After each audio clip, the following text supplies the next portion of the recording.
what do you want in a mate? If you're a woman, you might say, well, you know, you want someone who's kind and loving and forgiving and empathic, and those are all good things, but it isn't necessarily the case that the empirical studies show that that's what drives mate selection. So we could look, this is an interesting study, so it's a few years old, 1,000 French-Canadian respondents, 433 males and 700 females, and so here are the variables. One is possession of resources. It's a composite index composed of occupational prestige, income, and education. And then the other variable is acquisition of partners, sexual partners, that is. Number of lifetime and preceding year sexual partners, lifetime occurrence of simultaneous partners, which is a yes or no variable, and lifetime frequency of simultaneous partners, 1 to 5, with 5 being very often. Here's the assumption. You can, you know, decide for yourself if you think this is a warranted assumption. The number of partners a member of sex A acquires is taken as an index of how often this individual is chosen by sex B. So that's an indication of reproductive fitness, desirability, at least as assessed by members of the opposite sex, who you would think would be the logical judges for that sort of thing. Male criteria. 166 unattached women ages 25 to 50. Correlation between fertility rates and number of partners in previous year equals 0.94. Males choose fertility. Indicators: beauty, waist to hip ratio, youthful appearance, and neotenous facial features. Neotenous means there's a tendency among animals as they evolve to increasingly look more in their adult stages like their juvenile forms. So here's an example. If you look at the skull of a baby chimpanzee, it looks almost exactly like the skull of an adult human. So what's happened is as adults, we're more like baby chimpanzees than the adult chimpanzees are. We've maintained a lot of our juvenile characteristics, playfulness, you know, the ability to continue to learn, plasticity, all those things. There's a preference in objective beauty analysis, say of facial features, for men to prefer more neotenous female faces.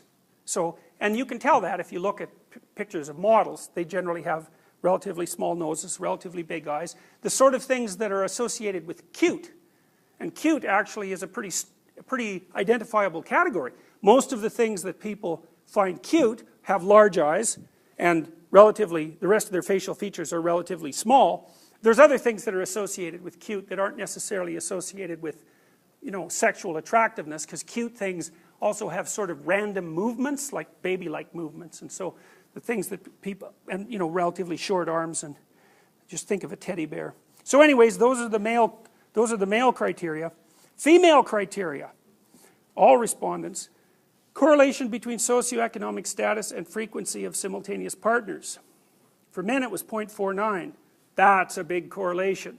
For women it was 0.04. That's zero, fundamentally. So the correlation between male socioeconomic status and frequency of simultaneous partners is 0.5. It's a huge effect. For women it's 0.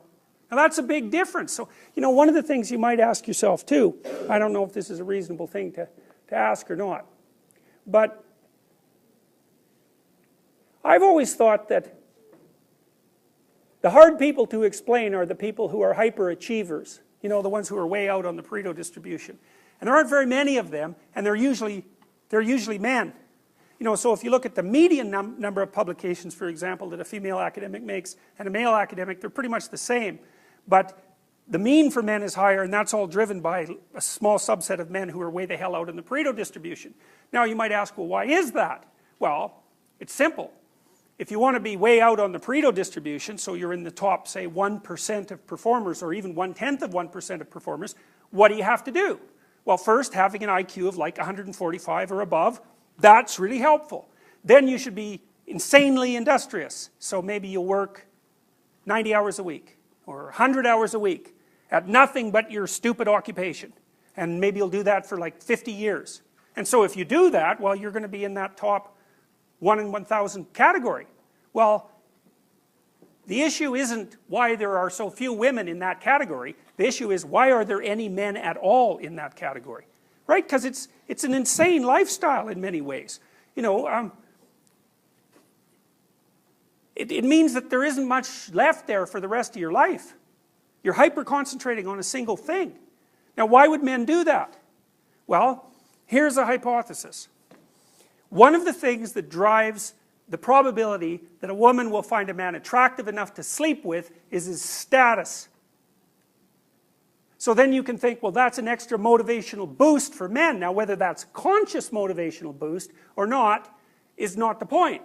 The question is it a boost that might have been instantiated as an evolutionary element of general motivation? Well, men are more competitive, they're more disagreeable, and if they're more disagreeable and more competitive, they seem to do better, especially in high status jobs, and then women are more likely to pick men like that for sexual partners, so at some point it becomes difficult to avoid the conclusion, especially since we know that the men on the way out on the tail end of the Pareto distribution are disproportionately likely to sleep with many women. So Warren Beatty, I think, 15,000, that was his estimate, 15,000 women. And Kareem Abdul-Jabbar, the basketball player, he figured 10,000. So for every one guy who's got those numbers racked up, that's 10,000 guys who don't. So the male success distribution is extreme, and it's associated with outlier success in some important dimension of socioeconomic success, and then female reproductive opportunity is not. So, you know, is that relevant? Well, you know, it depends on how you think. It's hard for me to see that it can't be relevant. So, questions? You had a question?